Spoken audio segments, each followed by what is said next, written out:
People on Facebook tell me I'm very brave because I just sat through a horror film by myself in a massive cinema screen. So at this here Odeon that I frequent, screen 4 is the largest, followed closely by screen 8. Yes, I still remember that. In fact, I remember there's 8 screens here. I can tell you from top to bottom what size order they go in, which is weird, but here we are. So screen 8 is the second largest. It is absolutely massive. It must hold over 200 people, although the days of cinemas holding 200 people and 200 people coming to see a film are sadly long gone, especially around these parts. So I booked the 5:45 screening of Smile 2. Thought it would be quiet. Didn't think it would be empty. So, it was like, oh, I'm the only one in here. I was the only one in the screen for A Quiet Place what was it called? A Quiet Place Day 1. It's not quite as intimidating as being the only one in for Smile 2. So the original was out a couple of years back, and I was going to say thoroughly enjoyed it. It was intense and uncomfortable, as horror films should be, but I did enjoy the experience of it, and I thought it was an interesting idea, and I thought it was really well executed. It was written and directed by a chap called Parker Finn, and as is the sequel. So same guy, same writer, same director. That I like. I like consistency. It was his idea. He's come up with it. He's created it. He's made a sequel.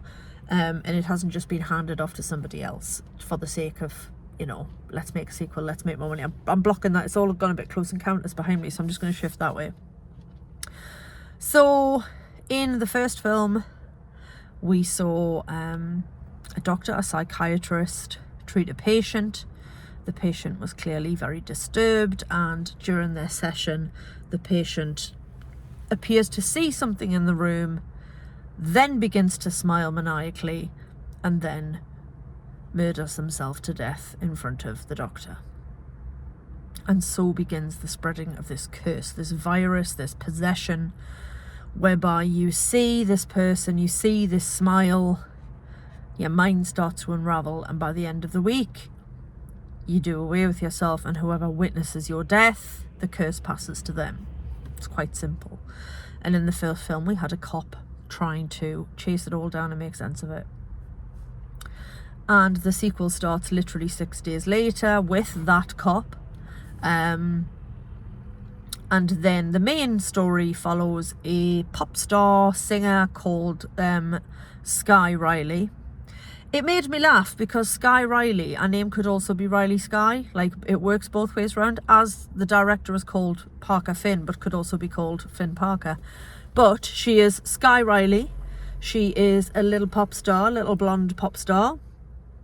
I guess I would categorise her as being some sort of hybrid between Sabrina Carpenter and Lady Gaga. And she is played by the British Indian actress Naomi Scott, who I mainly know from playing Jasmine in the live action Aladdin remake, the one that had Will Smith in it as the genie, which I didn't think was great, but she was very good in it. Obviously in Aladdin they fleshed out the role of Jasmine and made her more than just, love interest / eye candy / whatever the Disney princess version in the cartoon is. And Naomi Scott was really good in that. It also made me realise, once I clocked who it was, that all of the singing of Sky Riley is also really Naomi Scott, because she can't sing. She obviously sang as Jasmine. So Sky Riley is making a comeback. She's been out of the public eye for a year. She had problems with alcohol and substances, and there was a car crash with her and her actor boyfriend, and the boyfriend died in the crash. So a year later, she is ready to go back on tour, and she's clean and sober, but she is struggling with pain in her back from the accident, the car crash.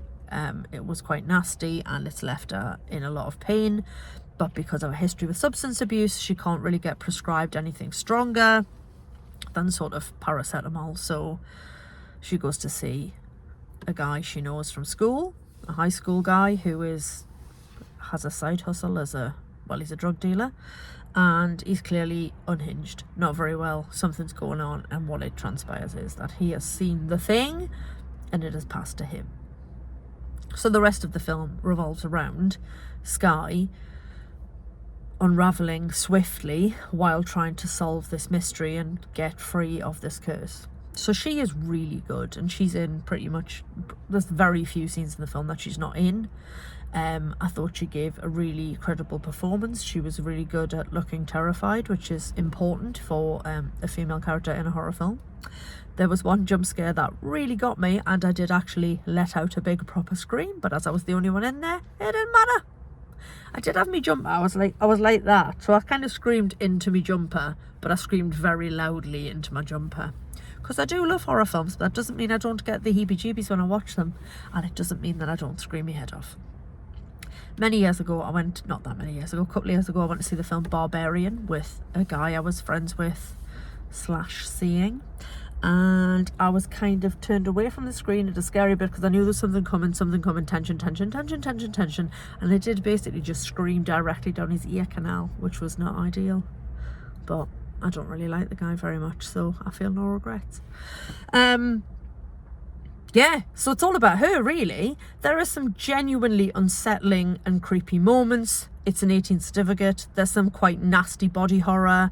We've got breaking bones. We've got people hurting themselves. We've got somebody smashing their own face in with a weight that you would put on like a thing to, like, you know, like the weight disc thing, you wallop in his face repeatedly. Yeah, so I feel like I've seen quite a lot of disturbing shiz this year. Like, I've seen some weird stuff. Long Legs and The Substance and this, and just some really, really weird, I'm going to be honest, weird shit. But good, because I like a horror film. I like being challenged. I like being unsettled and unnerved. And yeah, it's got some good jump scares in. It's got good performances. I like the mythology that surrounds it. It's kind of just believable enough. As with the original, there is a moment where I kind of like, you have stretched my disbelief a tiny bit too far.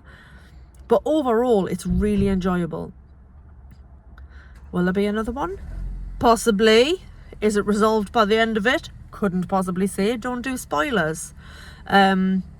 But yeah, it's an interesting idea, and it works, and she gives a really good performance, and you kind of root for her. She's clearly been a bit of an arsehole in the past, but she's trying to mend her ways, and she doesn't really deserve to be followed around by this awful demonic curse thing. And the smiling face thing is really creepy. Like, it's really creepy. There's a sequence with her dancers in her apartment. Obviously, I won't give spoilers, but it is so unsettling. Yeah, man. Will it give me nightmares? It might. I mean, ultimately, I'll be fine. I'm nails, clearly, but yeah, it was creepy. Proper creepy, and I enjoyed it immensely. And hopefully I won't have too many nightmares. I do love horror films, but it would be nice to watch one with a person that I could hide behind, or with a cushion that I could hide behind. But this one I just had to grit it out because I am proper nails and that. Yeah, good. Enjoy it. If you like horror films, go and see it. Good fun. Good, solid, entertaining, nasty, gory fun. If that's not your idea of fun, give it a swerve. Okay, thanks for listening. Katie out.